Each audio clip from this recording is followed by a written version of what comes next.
and everybody else I know probably far too well. But Nick, if we just go to the agenda. So we've got an agenda here. This is a community meeting. Emily or anybody else has questions throughout it, just ask during the slides. You don't need to wait to the end. And with that, I'm actually going to just, Nick, just move on to the schematic design update. And I think David Gould from TAP A is going to walk us through a few slides. Yep. So the next 3 or 4 slides are updated renderings that we've been working on over the past few weeks. And they're going to continue to be developed and fine-tuned probably over the next few weeks, upcoming weeks. So the quick kind of schematic design update is that we're in the background working on another set of drawings and specifications, as well as a schematic design binder that we're going to submit to the school building committee on September 9th. And that is just to memorialize the end of schematic design for us. We're going to continue, working on graphics and things like that after that, but that kind of ends the drawing phase for us. So what you're looking at here is so to the left, the smaller image is an overview of the existing site as is today. So for those who aren't sure of the orientation, on the right, which is the larger image, you have the football field, and then to the left of that is Cambridge Street. So the road that's wrapping around the football field and leading towards the existing site, in the image on the right is leading to what we're creating is a new campus.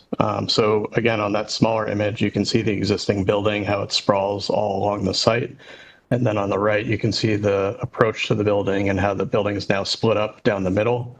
And you can see a lot of the landscape features that are being incorporated. And from an overview, you can start to see the materials, but the next few slides will kind of zoom in a little bit and you'll get a better idea of what's happening. So you could flip to the next one. So this is the bottom of the image would be where you're approaching the site from. So Cambridge Street, again, is way down to the south in this image. So what you're seeing is the approach to the building, and you're looking at the kind of facade of the classroom wings. And you can see to the left is the Center for Education, and to the right is the new educational building. So I guess what would be most notable is a lot of the landscape features that are occurring. You can see the courtyard in the middle of the the 2 wings. So you can see there's, pavers and grass and trees and sitting areas that have been incorporated in there. And then on the building itself, you can see the bridge that is connecting the 2 wings, and we have a green roof on top of that. So we're tying in vegetation and natural elements to the building to break up, the concrete feel that the site has right now. So again, to the left, you have the Center for Education, which is the existing building, and that is concrete. And then you look to the right and you see the educational wings, and you can see we're tying in these wood look materials. You have columns that are supporting that overhang over the art wing that are wood. So we're trying to, again, break up this concrete feel and tie in a lot of greenery and natural elements to kind of bring this more futuristic look to the building and what's important these days with sustainable design and aspects like that. Up the middle, between the 2 buildings, you're seeing the new parent drop-off area. So that road that goes right up the middle. And you can get a better idea of kind of the width of the road there. So you can see to the right you have the parking lane, and then to the left, you have a much wider lane for cars to pass by those that are waiting in the drop-off. And then also to note, on the left at the Center for Education, kind of at the forefront of that building, you're seeing the playground for the BECC. So you can see it's kind of fenced off, and it's separated from people that might be circulating around the space. So it is secluded, and there are some trees that are being shown around it. So that area will have more of a private feel, even though it's towards the forefront of the building. I think you can go to the next slide. So this is, if you go 180 around to the back of the site now, another aerial view. So in the front of the image, you're seeing the central admin area. To the right of that, we had discussed creating a more welcoming entry into the building. So now you're seeing landscaping, and there's a little bit of a canopy. I don't think you can zoom in, but there's a canopy over the entry there. Yep, right there. So you see there's, paths and landscaping, kind of making that a much more welcoming space to get into that building. And then to the left, again, you have the existing gyms and auditorium, and then the addition is in the background. But you're also getting a view of the staff parking area and the bus loop. And I think if you go to the next image, it's a kind of a little bit more zoomed in of this area. Can you go back to the last slide, please? Yep. So you showed the entrance from coming around the back of the building where the big parking lot is that people parking near the rocks. There's Yes. an entrance as well, so that when you're coming from the main educational space, there's an Yep. entrance where people can cross through the middle as well, so that people understand you don't have to go all the way around to get in the Center for Education, correct? Correct. And if you go back one more slide, you might get a better view of that. So what you're seeing is the existing roof of that building that we're going to try to maintain. And then we have new columns and supports to support that overhang. And then it creates this open space below it. And that is where people can, enter that building. And you can see straight across from that is the educational building. So we're trying to tie these two together with this new entry that's on that building. Right, and I can see the crosswalk there for safety, Yep. right? That gets Yep. between the two buildings. Yep, okay. Correct. Thank you. Yep. So you can go 2 slides. There you go. So this is, again, a little bit of a more zoomed in aerial view of the main entry to the educational building. So you can see you have a better view of the bus drop-off, and as well as the parent drop-off on the right. You get a better feel for the size of those lanes and how everything's being divided up. You can also get a feel for some of the materials, again, we're using on this facade. In the background towards the auditorium there, we have this phenolic kind of wood look material. And then we have a few canopies that are over the existing entrance that, again, has these wood column supports. But I think you can start to really get a feel in these images how this site is now becoming more of a campus than what it used to be with this big sprawling concrete building across it. So I think everything that's happening is really activating the site, and I think it's going to be a really nice project when it happens. And so that's all I have for these slides. I guess one thing I should add is that, we're going to start developing more graphics and more perspective views from as if you were on the ground, so you can get a better feel for what the building's feeling like up close, rather than just aerial views. But I think right now you can get a feel for what's happening on the site with these aerial views. Yeah, no, David, I love these new images. We'll get these all on the website tomorrow. I think it does show the progress that's being made as to what the project looks like. Yep. Yeah, I think the public will get a better feel for what's actually happening with images like this. Yep. Totally agree. I agree too. So that's all I had. Does anybody have any questions? Any of the people, I see Emily and Gina are the two people I don't think only two people I don't see that are part of the committee or part of the high school committee or part of the building committee. Anybody have questions, including this committee? Anything anyone would like to add?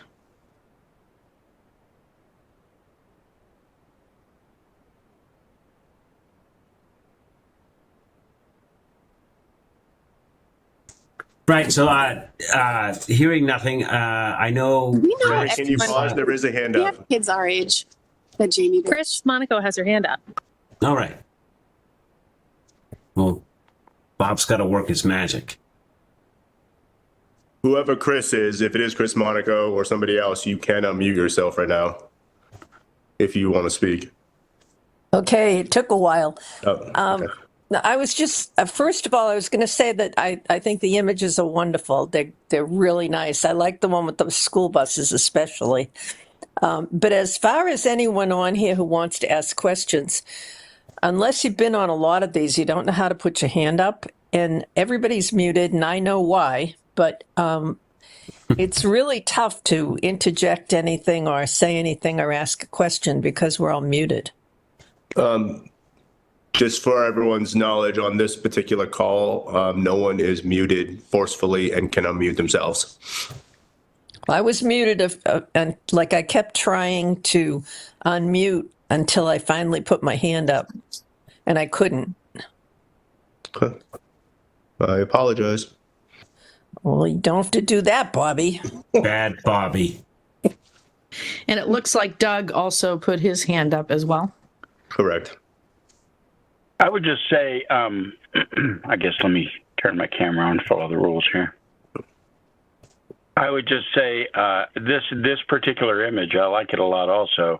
And I think as we share it with people, it's just important to point out that except for the very top of the screen, it would be nice in this image or some other angle to be able to highlight what the new section is compared to everything to the left of that parking lot are things that we've been able to keep and rehab, and everything directly, well, the auditorium, and then everything to the right is existing. So what we're replacing is just the center part where the buses are, and I just think it's important to keep highlighting the renovation part and how much of the space we're able to renovate versus the space that was really more cost effective to tear down and start over.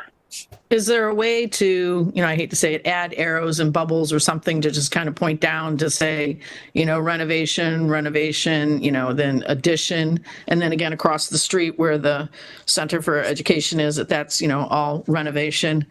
Because I agree with Doug. I think that people need to understand how much we're saving and that really the new space is the educational space for the teachers and the students. And we're renovating the auditorium, we're, renovating and updating the gym space, and we're renovating the, what used to be the old cafeteria and converting that into the BECC. And then, continuing to renovate the space where BCAT and central offices, and we'll have some additional space that we can add other educational programs to on the second floor. So I agree with Doug, if we can point that out somehow with comments, arrows, whatever looks nice without distracting from this wonderful rendition you have. Yeah, I think we could do a color overlay on these different areas, and I think that would highlight what's addition and what's new. Nothing too distracting, but just a color overlay I think would do that, and with labels. But yes, we can work on something like that. Yeah. Thank you. I have every confidence in David and Michaela's ability to do that. Thank you. We all do. And, and it's a good point. And so we will do that. And David, just while we're talking out, so we're looking at the building, somehow we need to come back 200 feet and show the Center for Education on the right, because that will, you know what I mean? Yeah. We can talk about it tomorrow. Yep. So if there are no other questions, I did want to spend a few minutes allowing Christy Lyons, who is the pre-construction executive from Consigli, who was recommended and hired to be our construction manager. Christy, I'm just going to turn this over to you. She's got a few slides. We've got a little video that many of you have seen, but again, for content purposes, I think it's worth having because we can put this on BCAT and people can view it. So with that, although I still think you're supposed to share your screen, Nick. I don't know what happened there. Oh, it stopped sharing? You are new. Mm, You are new. I'm looking at all your pretty faces. There you go. Perfect. Thank you, Terry. I just wanted to briefly reintroduce the Consigli team. As Terry said, we were hired and brought on to be your construction manager for the Burlington High School project. Our focus right now is on the schematic design estimate, and we'll be a team partner with Tepe and Doran Whittier for the next really year and a half, almost 2 years during the pre-construction phase. Myself, I will be the team lead from Consigli, but this just goes to show the rest of the team that's working sort of behind the scenes, and then we'll be on site full time. I'm a proud Burlington High School graduate, so I'm very excited about this opportunity to be here today. And on the next slide, it goes into a little bit more detail, highlighting some of just the vast amount of K through 12 experience that we have as a company. And just wanted to highlight and state that K through 12 projects are very important. This project in particular, Burlington High School, is personally very important to me and to Consigli as a company. And one project in particular that we wanted to highlight that I think some folks in Burlington are familiar with is the Arlington High School addition renovation project, which several of our team members have direct relevant experience on. They've been working on this project for the past 4 years. And there's just a lot of similarities from the Arlington High School to the Burlington High School project. And we're going to utilize some of our best practices and lessons learned to ensure that we're setting up the project for success. The photo in the middle in particular highlights the supportive excavation, where the blue areas represent active occupied areas of the Arlington High School as we're doing active site work and previous demolition that happened in that area. So a lot of similarities to what we'll be doing at Burlington, and we just wanted to highlight this as a case study so that everyone understands the level of understanding that we have of the project and the best practices that we'll bring to Burlington. And then from there, we have an animation that we've generated, and I just want everyone to understand that this was based on some early schematic design documents that we had, and this is going to evolve and continue to be developed as the project moves forward and as the design progresses. But these are some of our initial thoughts based on, our understanding at the time of how we're going to phase and construct the new project. Yeah, thanks, Christy. Before you press play on that, Nick, I think it's important for everybody to know, Doran Whittier, we've worked with Consigli on multiple projects. Tape's worked with Consigli on multiple projects. So it's a team of people that all do know each other pretty well, and have had, I think, pretty good success. So I'm excited by the team that we have, so that it's just, we're not new to each other. Right. So, And I did want to add too, for people who may be new to the project and listening in, that we did go through a process and selection process. And so it's not like we just, picked Consigli out of a hat, right? So they had to, bid and present, and there was a group of people who selected them. So I wanted to make sure that we mentioned that as well. yep.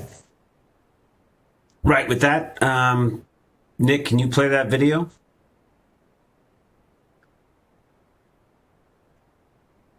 The question is whether or not we're going to get sound.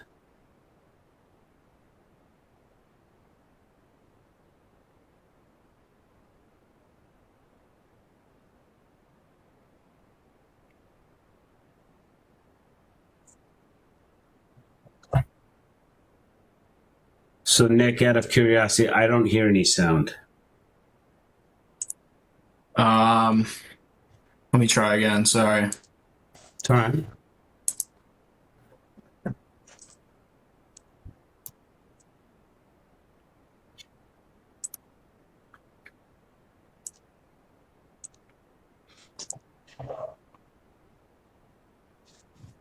right, I'm going to try again. Let me know if you still can't hear it. This is a look at what the campus will be through the different I phases. can hear it. Logistically, there's multiple considerations we take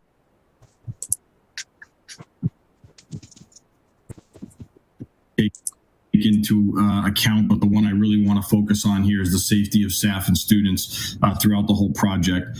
We didn't forget about the abutting neighbors either. We understand the tight neighborhoods around campus, some of the trucking constraints on streets such as Bedford.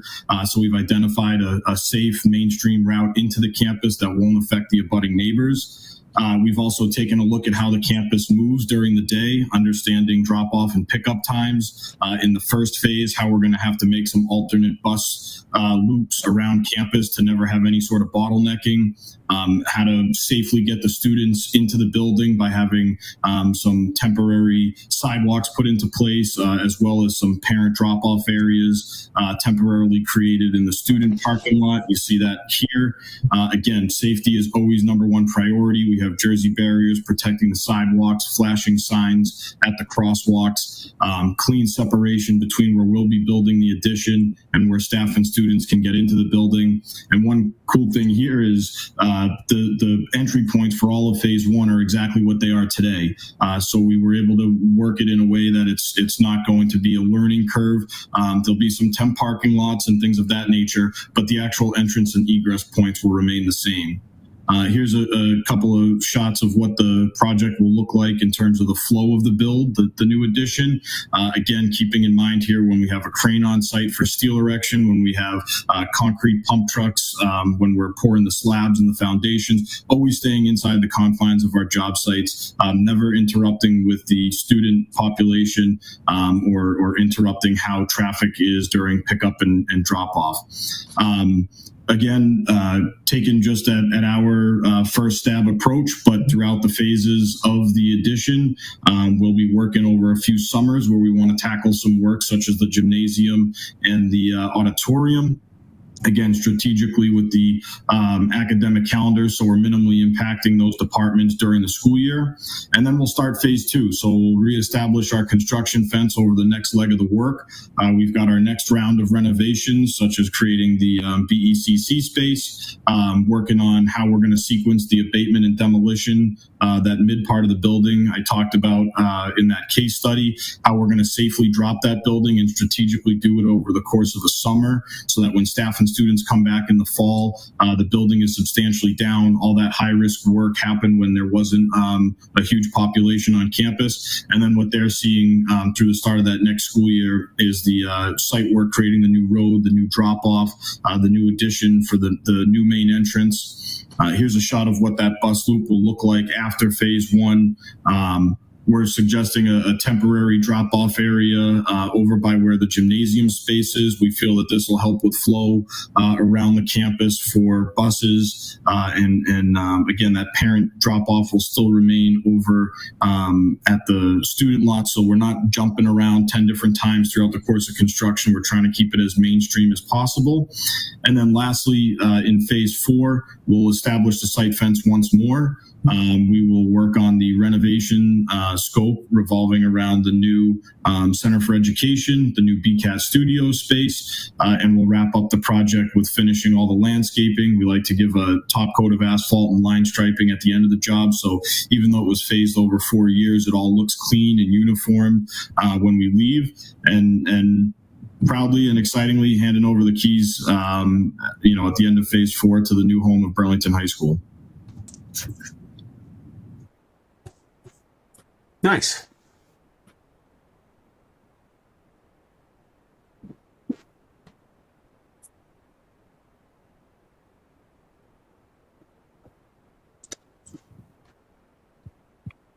Right. So coming out of that, I think, Nick, we have a couple slides I think that you're going to walk us through, I believe. Yep. This is look. Sorry about that. Yeah, so here, as many of you most know, or most of you know, sorry, we had a schematic design estimate come in at the start of last week from Consigli and independent cost consultant PM&C. We reconciled these estimates on Wednesday of last week, the 13th, and that's what's being shown on the screen right now.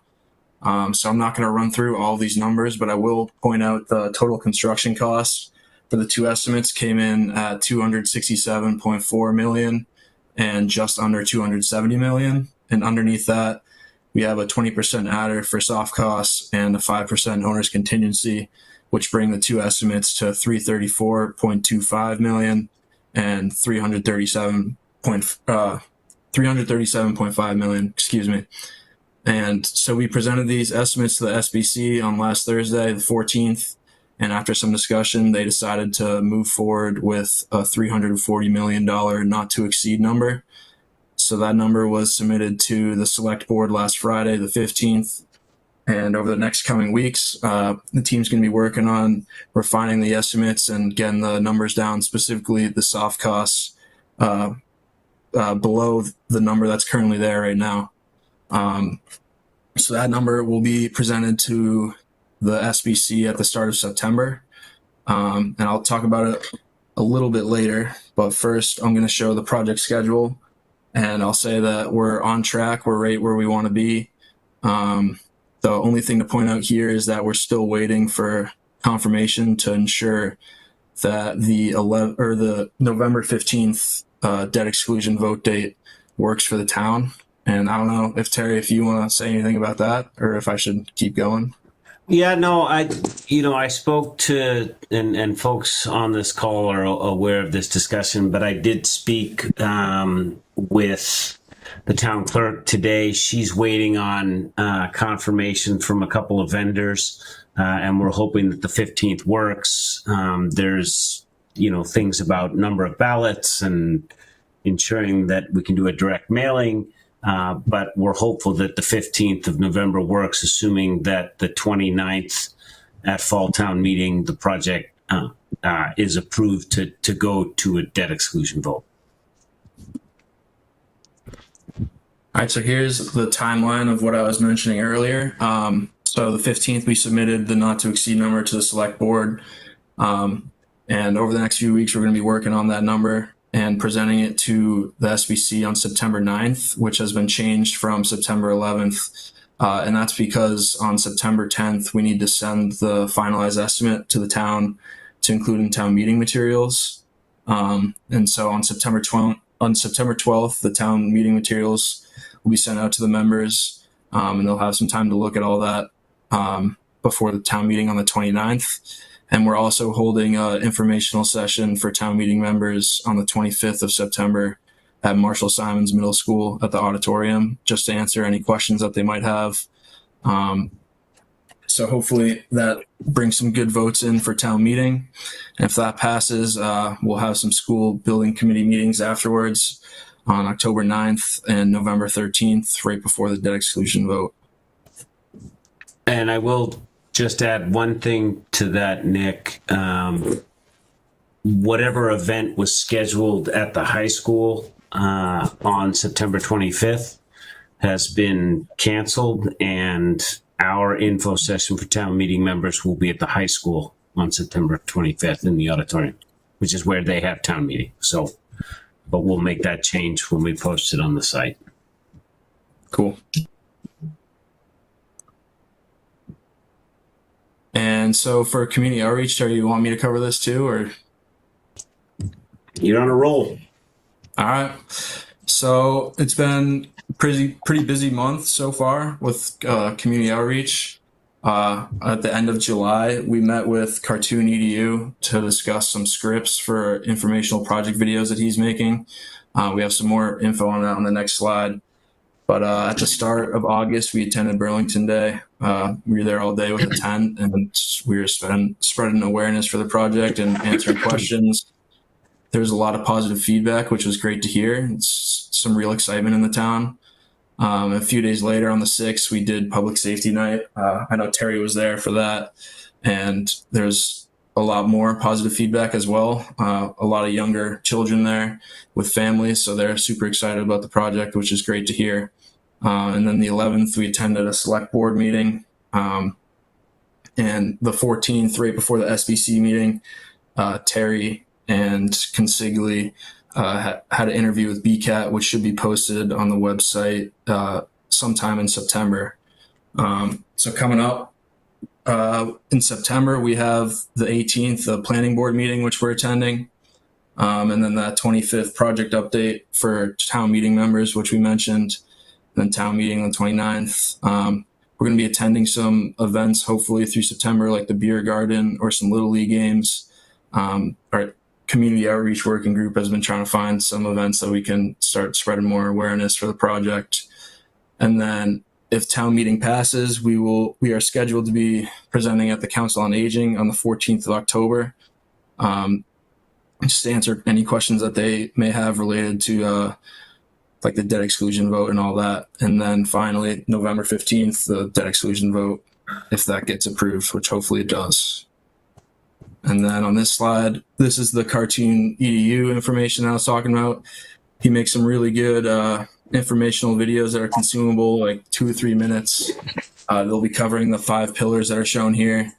And they've had really good success on similar projects. He was doing them for Fox Hill. People love those, and you can share them, watch them in a couple minutes. And yeah, they're just a great way to spread information in a really consumable manner. I think that's all we have. Yeah. Yeah. So I did. Nice job, Nick, taking us through all of that. I don't know if there's questions or people have comments. That's the kind of the material that we had prepared. I have a comment. I love your comments, Doug. Thank you. You might not. Well, So I would just say I would encourage as you guys sharpen your pencils and work on soft cost and see where there are some costs that maybe we could bring down a little bit more. That would be awesome. I think it sends the right message to people we're going to be asking to vote for this. And to be able to explain soft cost and contingencies and what we've done with, tariff contingencies and so forth. Yep. I think it's also important to be able to explain what that final number will mean, that's a commitment, and what things might happen that would make it go up, but there's not very much. I mean, that the project is the project at that point. And for the building committee and ultimately the school committee, I think it would be, we passed a number of 340 million as a not to exceed to go into the warrant because there were still costs coming in and so forth. But as we get closer to town meeting, we're going to have a very solid number. And I think it would send an excellent message to all the voters to be able to say that we or the school committee would like to see an amendment that lowers that not to exceed 240 million down closer to the estimates that we get and the actual number that we're expecting to be working with. So Doug, I think it's a really good comment. One of the things that actually Nick and I were working on this morning, and as you're aware, and anyone that is part of the Fox Hill project, at schematic design, there are a number of contingencies, considerable contingencies. And I want to make it clear to voters and the committee, obviously, as to what those are, because it's not 5-10 million. It's more like $60 million of contingencies that are built in through either the contractor, through the architect, through soft cost contingency, and we need to be able to explain that. And it's no different than what Fox Hill was. It's no different than any building project that goes to the MSBA that's at the end of schematic design, where you go to the MSBA and say, here's our budget. And that's where they then kind of say, yeah, that is your budget. And then you work around that. And so my intention is to get all of that estimate, all of the soft costs to you kind of I'm committing to whatever the Friday is, Nick, that we talked about this morning. I think we have a meeting on the 9th, but I want to get that to you all in advance so that you can see all of that, and then go through that line by line at that meeting, because that is the main thrust. I will say that we are in line with the budget presently. And I do think it will be under the 337 that we presented. And I think folks put 340 to town meeting. And we're working through that right now. And it will all be laid out for folks to see. But I appreciate the comment. Thank you. Thank you for working on that. And the other thing, I think that because we know the question's going to come up about the cost of renovating and the cost of just replacing the heating system, and why does that trigger the code upgrades? And we just need to have numbers and be ready with that. Yeah. So what will be presented, and part of that is, you can almost, if we went back to the estimate, and I'm not asking Nick to do that, but you'll see the cost of renovating electric, mechanical, plumbing. Sure. It all exceeds that bit, and that's just a portion. But I do take the point. We will make it clear. Right. We just need to be able to show that it doesn't trigger that by just a little. I mean, there are questions out there about the valuation of the high school of 56 million or whatever. The value of the high school is much more, and so maybe the 30% wouldn't be triggered, but we need to be able to show that it's not close. It's not close, but I take the point, and we will make sure to address that. Thank you. Yep. How do you raise your hand? You can go ahead and speak. Oh, okay. You just did. Yeah, I raised it, right? Okay. Yeah. Yeah. I wanted to respond after seeing the meeting last week, that I'm surprised that during that meeting, when the budget was given out of 340, and I know what Terry's saying about the future of looking at, or over the next week or two, looking at soft costs or other costs, that there wasn't one question about the cost. There was discussion around 18,000 square feet. There was discussion around a field house, but in total, there was no one that looked at the document and go, okay, why is there a design line in the contingency that's $22 million, and what is in there, what's included in there? And what it sounds to me, we're only going to find that out now with 3 weeks left before they signed the warrant document on September 12th. It sounds to me that where it is, during this whole process, the majority of the time, if not all of it, has been spent on the design, which I understand how you had to go, what you had to go through.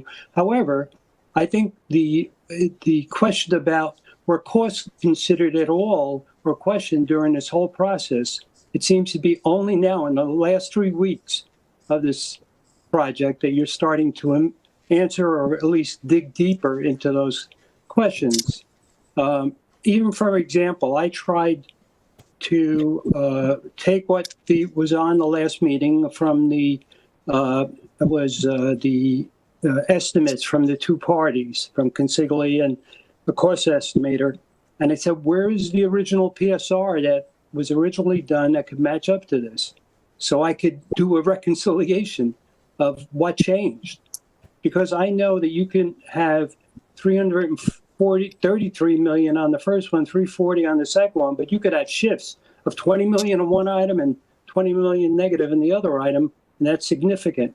And to not have a column that had the PSR, I had to go through my little exercise of, okay, let me see if I go back and go through that detail and if I could figure out what the costs were. And for example, knowing that the HVAC system is, a big, like 30% of the cost of construction, maybe around that amount, maybe a little less. But I said, what was it originally on the PSNR and what is it now? And I'm using Consiglia as my base because they seem to be closer to 340 million. So I guess one of my questions would be, using as an example, what was the original HVAC under our ARA and what is it now in the current? Because I couldn't match up the two reports. Anybody know? Jim, I can take a stab at that. I mean, I don't have the PSR in front of me. It's on the website, and I can do that tomorrow. I mean, ultimately, what I would say is we had a PDP estimate, we had a PSR estimate, and then we've gone to two independent estimators as the design and scope has changed considerably. Mm-hmm. And I think we're quite pleased that we're in the region of 335 million and that the construction cost. So I don't agree with that view. Okay. You're in agreement because I just explained why in agreement doesn't necessarily mean there's not something you need to question that evened it out at 330 million. For example, I went through the report and I took the building costs of the PSR, and that was 176.3 million, and Consiglia is 187.9 million right now. It's 11.6 million greater than the original building cost. Okay. And then there are items below, like escalation going up, and you had this thing in the PSNR called phasing. That was 8.6 million, but that's now gone. Well, no, it's actually, if you look at the estimate, it's built into the scope of the trades. So, Jim. Yeah, but Terry, you're trying to sell this to the residents to accept this, but it's so complicated. If I got an accounting degree and a master's degree, and for me to try to go through and analyze this and to make sure that the numbers make sense, and as a tax holder, payer, and as those that are here, some that are here, I think it's a duty of people who are not able to go through this process or have the knowledge to go through the process to have it explained in a very detailed way that they can understand it. And so I got blown out a little bit that we're at this point where you have $67 million of soft costs that are not yet even given to the committee to say, okay, what are we going to do? Is there anything in here? And I brought this up at the Ways and Means Committee. You were there, and Catherine was there, and Doug was there. And I had mentioned, and I had asked the actual Ways and Means Committee, who is responsible to, when they examine the budget, to look at it from a sense of where are the opportunities that we could reduce costs and still get the same result? Is anybody doing that kind of due diligence? And I was told at that meeting by the representatives of the Ways and Means is that the committees are responsible for what they call trade-offs. And I'm guessing what they meant by trade-off is that as one of the functions of the committee was to go through every line or most lines within the budget, and they were to go, okay, where's the trade-off? If we left this off, if we put this on, would we save $1 million, not save $1 million? Maybe I'm not privy to those conversations, but I don't know if they've happened because I've watched all the meetings and I haven't heard anything about that. I know now at this point you've removed the field house, which I believe could have been accepted because I think you have a real lot of fluff in your contingencies. And the 18,000 square feet, I sent both you and Catherine an email saying, you had said, Terry, that it's not going to be outfitted. Well, it isn't outfitted right now, and it's a vacant space, and it's not in the funding.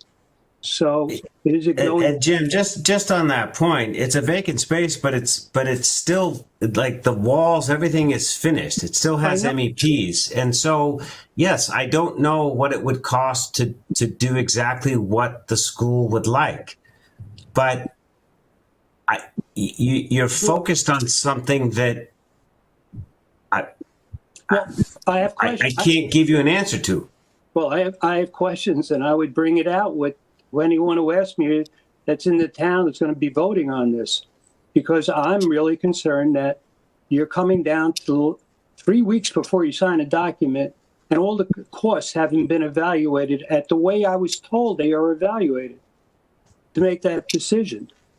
And that concerns me.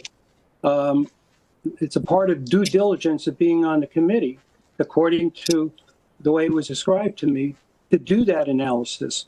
For example, you had mentioned, Terry, that you're going to do the soft costs. But I would also want to know what's in your general conditions. General conditions has details. It has 5 or 6 items that make up that number. And so does general requirements have that detail. I haven't seen that. Not saying like. Well, you've seen estimates for it. You just haven't seen the backup before it. So Jim, the total. Jim. Yes, Terry. GCs and GRs. One of them is competitively bid that all of the companies needed to do, and you have seen the buildup over the course of the project. On GRs, there's a percentage that we're applying at this point of the job based on the experience of all of the firms. And I believe it's 5%. So like when you say we haven't provided that, I disagree. No, I didn't say you haven't provided it. I've said that the function of the committee is to evaluate and do due diligence on the cost for each item. Well, I agree with that to an extent, and at some point, I believe the committee is hired experts to guide them through that. So if we're going to talk about like what a trailer costs for 48 months, I don't expect the committee to vote on that. Well, Perry, this is my opinion. Your role, or what I would know is your role, is your company getting an incentive if you save on costs? No. All right, that's my point. You don't have an incentive to do it. It's the town's job, not yours. I'm not telling you that's your job. You're to be questioned about what you're giving, and you've done what you think is right the way you do it. If they don't ask you those questions, I can understand it. But I was told that's that job of that committee. And I don't feel the committee itself has done a thorough job in examining the cost and making decisions or trade-offs in regarding that cost. Well, I can't answer that, Jim. That's for a committee member to either confirm, deny, refute that statement. Well, and I'm going to bring up the fact that we had working groups that, before we even put the costs together, we went through and what we thought was necessary and not necessary. So a lot of that got eliminated before they even started doing the design. And when you look at, what we chose for, what we were going to do for, our HVAC or the new HVAC, there was discussion and comparison of all the different options that we had. And we, decided on the one that was most cost effective. So there are questions that are asked and there are comparisons made, through some of those working groups before everything, got brought to, the committee. And, we are trusting, we have an OPM who are experts at this. And I understand what you're saying, that they don't have an incentive, but the whole committee is made up of people from the town, and we we're also affected by it as well. We're not trying to just go spend, every, make it the Taj Mahal. We're trying to put something together that will work for, for all of us, and what will last, for another 50 plus years. Yeah, but if I go back to the last meeting, there wasn't one question when the $340 million was presented, and there were many lines in there, such as the design. One that blew me away, which I don't understand: design estimated contingency of $22 million, and if you add 25% soft costs on top of that, you're at $28 million for a thing. I have no idea what that would be about, because I thought Taipei is at the end of, they're finished. So Jim, Can I we're jump at in there? schematic design, yeah? Yeah, you have the schematic, right? Yeah, we're at schematic design. We are a year and a half out. At this point in projects, it is very typical to have 12 to 15% design contingency. That's not me making the number up. That's what is carried, because we are a year and a half out from actually finalizing the design. I understand why you don't like that number. No, but that's where we are. Yeah, but I understand it as a resident who's watched the videos that you finalize your design, because I've seen. No, Jim. We have a schematic design. I just watched the video that says this is what it'll look like. Yes. Yeah. So can I jump in, Terry, for a second? Yeah. Go ahead. Sorry. So I'm Chris from Taipei. Yeah, I know. Good to meet you, Jim. Good to meet you. When you're at schematic design, you're, roughly about 30% design complete. That's where you're at. And so what we do at this phase is a cost estimate based on a 30% level of design. And so there's a couple of things, is like, if the estimate is off in terms of the values that both consigli and the independent cost estimator used, that contingency's there to protect that.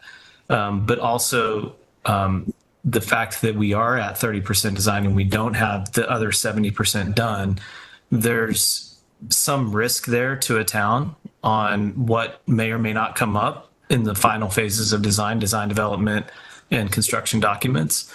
And so that individual line item is there to essentially protect the town's interest on, it's not my interest, it's not Terry's interest, it's not anybody's interest other than the town to say, you don't want to go to a town meeting and say, we asked for the rock bottom number, and then, we realized, we didn't include something because it's only 30% done.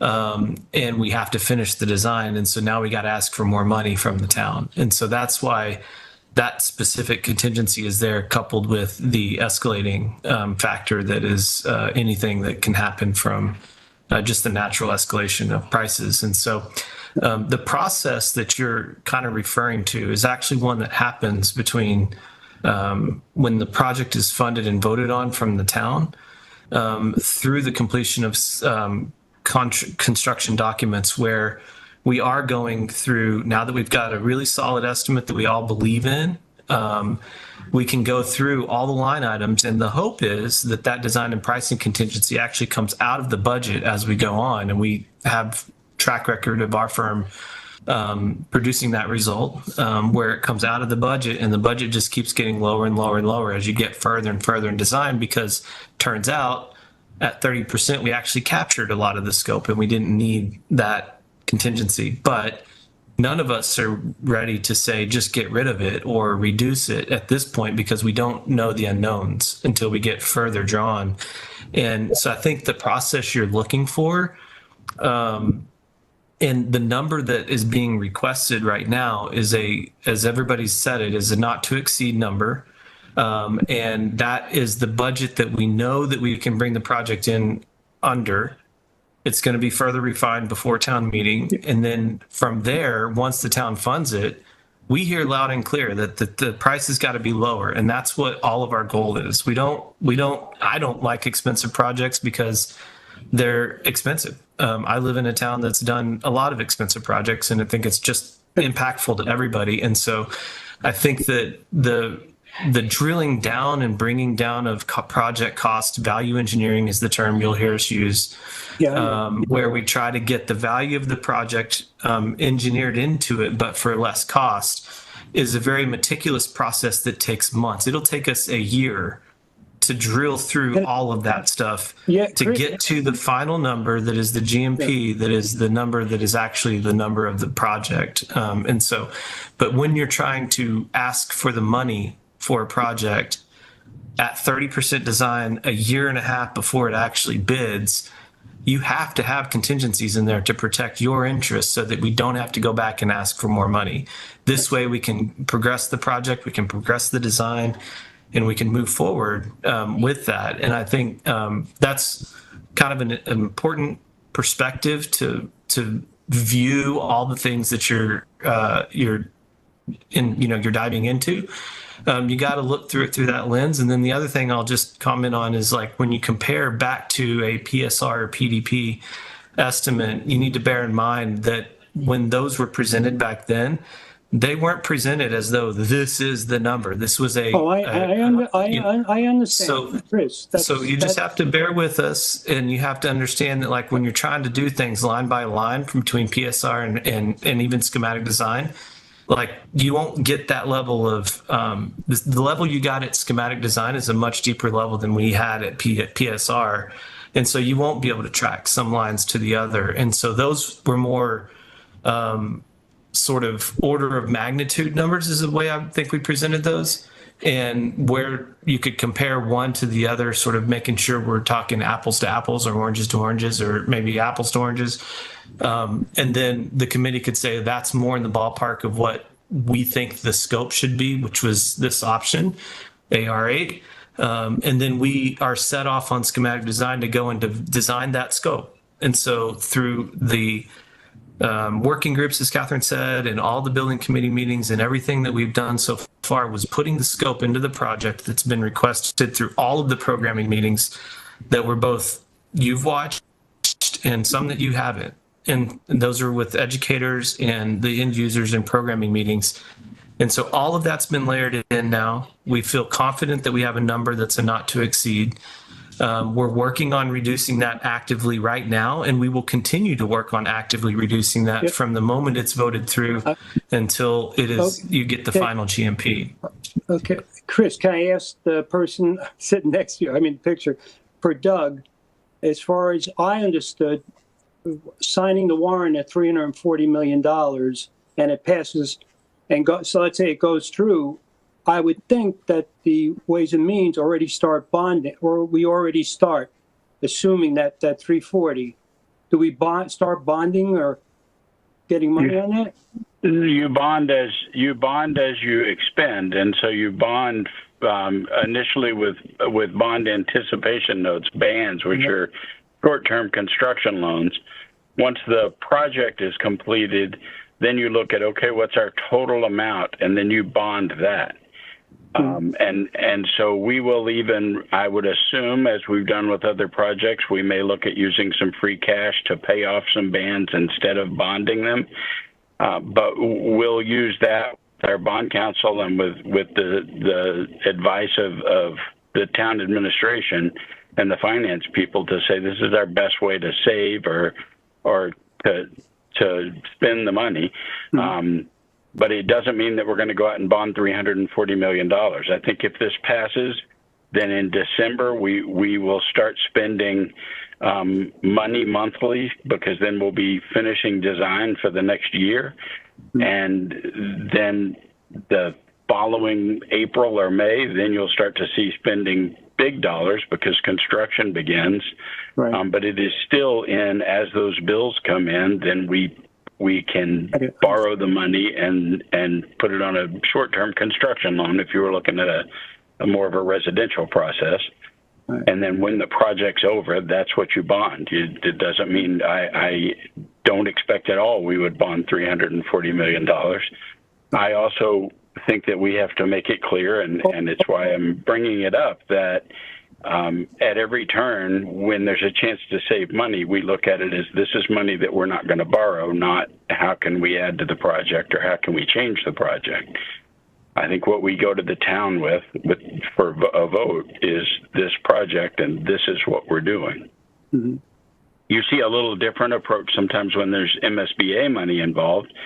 And if you can save some and then returf the football field or add a field or something like that because it stays within the scope of the big project that was approved, sometimes you do that. But in this case, where the taxpayers of Burlington are going to pay for every dime of this, I think we have to be very cautious and borrow as little as possible. The other way that we look at this, just as you brought up, how do you compare? How do you know? Well, one of the things, there are some excellent charts on the MSBA site for schools that have been built for the last 20 years, but by year you can look at high schools specifically, and are they renovation? Are they brand new? Are they some combination? And you can look at what the costs were there and what percentage was soft cost, what contingencies. Off the top of my head, I can't remember all of the lines. There are many. But you can start to say, okay, we're within that scope. Our per square foot cost is within the scope of another Arlington High School, say, or another school that's been recently built. All of those are also looked at using the state law, which is quite prescriptive of how you do these things, and the MSBA. Go ahead. Doug, using that you have other schools, would that be one of the reports that would be presented at the town meeting comparing what Burlington is to other schools to show that it's comparable or it fits into what is normal within the MSBA? I mean, I guess it's not a bad idea, but I think being able to say that it's within the norms and the expected cost and what we've seen with other schools is, okay. I think that's important. Okay. All right. I know you brought up the question in an email about soft cost and contingencies, and if you look in that sense through MSBA projects, we're doing very well with what the expected contingencies are and what the expected soft costs are as far as a percentage of the project. Yeah. Schematic design. Yeah, I had looked at Lexington, which I think they're working on, and their final number was 23.5%, where we're running right now at 25%. And sure. I mean, it makes a difference of only, 3 million, 4 million. But that's a real difference. But also, you're right. But you're comparing they've started construction, I believe. They're a year ahead of us at least. Right. So that's a difference. I don't know that we could see it, but it would be interesting to see what these numbers that are concerning you were a year and a half ago, because that's where right. they're a year and a half ahead of us. Yeah, that was actually going to be a request, if possible, that Terry or his company could give is where was Lexington at the same time. So Jim, I don't mean to cut you off. I'm cognizant of the time. So we are the OPM on the Lexington High School project. Right. Lexington was ahead of us. We are sort of on the same path right now. They are looking to do a debt exclusion vote and town meeting approval this fall into December. For those that don't know, I think the current cost of the Lexington High School project is approximately $660 million. There will be soft costs like that 25% number, and I don't know if they've published it yet. Frankly, I've been immersed in this, but if it's 23.5%, I think we've carried 25% with the explanation that we're providing all of that over the course of the next couple of weeks. And so my expectation is we fall in line with that, but we're compiling all the costs that are specific to this high school, not Lexington. But that 25% number is a number that I think all OPMs, all design teams at this stage of the project carry to keep the building committee and the community informed of there's a construction cost and there's a project cost, and they're different. And so I guess I would ask that you allow us to complete our work. I know, Terry, and then, but if it's only that was part of my concern. It was only 3 weeks till they signed the warrant. Well, there's 6 weeks to when the warrant is, and the warrant is to approve funding to ultimately put it to the town, right? Right, but I think it's when it goes to the selectmen, they have to sign it on September 12th by rule, and that correct. Yeah, so that's really the day. And they have a number right now already, Jim. It's not to exceed 340 million. Right, I know. So you don't think that would influence them, or say you looked at the soft cost and you said, yeah, in the soft cost maybe I know there's a line called the owner's soft cost versus you broke that out. And there's 13 million of soft costs for the owner. If someone said, oh, why couldn't we get the field house if we have an excess? Because the field house has been ruled out, Jim. So I know it's been ruled out.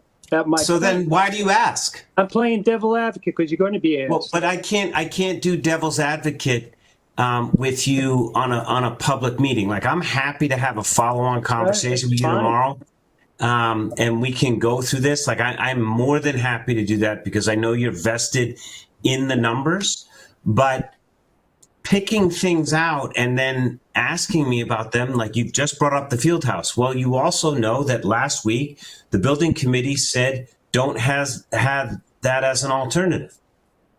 And then I think your devil's advocate position is, yeah, but I bet you sneak it in. Who? Well, who would say that? And we're not going to do that because the committee has told us not to. Who said to sneak it in? I'm saying, well, it's just your way of doing the devil's advocate thing.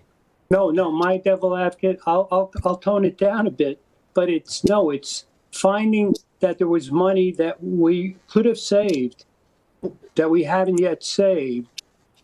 So I think Doug said it really well. So we have a number of buckets of contingency, Jim. I know. And to the extent we do not use them, that money won't be bonded. Right. It's 115 million. I think I added it up. It's not, but I'm not gonna again. You've been sending me notes with numbers, and I'm not sure where you get them. If you think there's $150 million of extra costs in the project, I'd love to see them. Yeah, I've sent them to you, and I'll prove whatever document you need. You're from your documents, and I'm not making up numbers. If that's what you're saying, I'm doing. I didn't say that. I said I'd like to see where $150 million of extra cost is. 115. Okay. Well, I disagree with that number too. All right. I'll gladly do it. I'll have it out to you tomorrow. I think we ought to look at the time we've gone over. But Jim, I would like to comment just briefly and say that I've done quite a few building projects, and we do have to be careful, like you suggest, and we are careful, really. And every project so far has come in under budget. So I think there's sort of a method here, and we appreciate your input, and we'll continue to be very careful with our spending.